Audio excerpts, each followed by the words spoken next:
据报道，维吾尔自由论坛代表团于10月27日抵达新德里，在印度开展一系列接触活动。10月28日，他们接受了印度时代电视台的采访，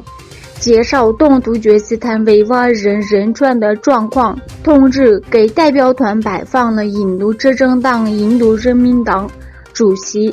加麦勒西迪基，向他介绍了维吾尔人的情况。代表团还参观了西藏宗教领袖达赖喇嘛在新德里的办公室，了解了在印藏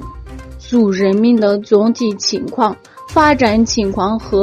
以及印度政府对西藏问题的关心，并讨论了如何共同加强反中共合作。据南华早报28日披露，一些在2013年至2014年被捕的维吾尔人在泰国移民中心被关了8年，他们害怕被驱逐到中国。多年来，许多维吾尔人逃离了中国，其中一些人途经泰国前往土耳其，但数十人最终被困在那里。逃离中国近10年后，50多名维吾尔人在泰国拘留事实中受尽折磨，生活在害怕被遣返的恐惧中。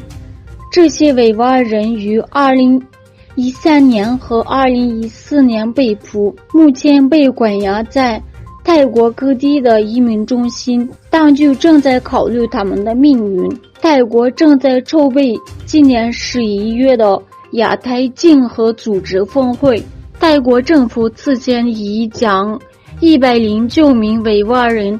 遣返中国。总部位于华盛顿的维吾尔人权项目主席乌梅尔·卡纳特先生在纽约联合国总部参加了一系列活动，与多个国家外交官进行会晤。据报道，10月28日，乌梅尔·卡纳特在纽约拜会了包括土耳其在内的8个国家的联合国大使，讨论如何动员联合国各机构制止中国对维吾尔人的种族灭绝，以及将维吾尔人权问题提上明年初人权理事会议程等问题。前一天，他还会见了联合国人权事务高级专员在纽约的助理。反对将汉堡钢24.9% 股权出售给中国国有企业中原集团的政府合作伙伴和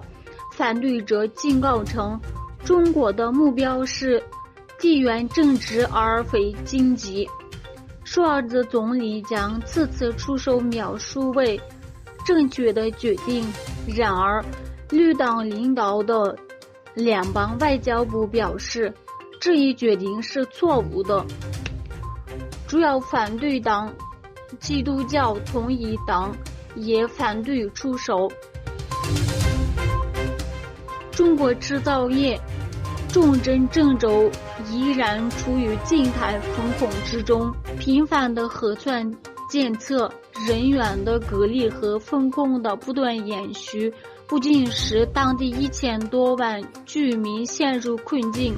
而且还给世界最大的智能手机制造商苹果公司带来新一波冲击。中国最大的苹果手机代工企业富士康有不少职工因为隔离、缺少食物、缺少必要的医疗条件而无法正常上班，影响到苹果手机的生产。富士康在郑州附近的工厂拥有大约30万工人和全岛生产流水线。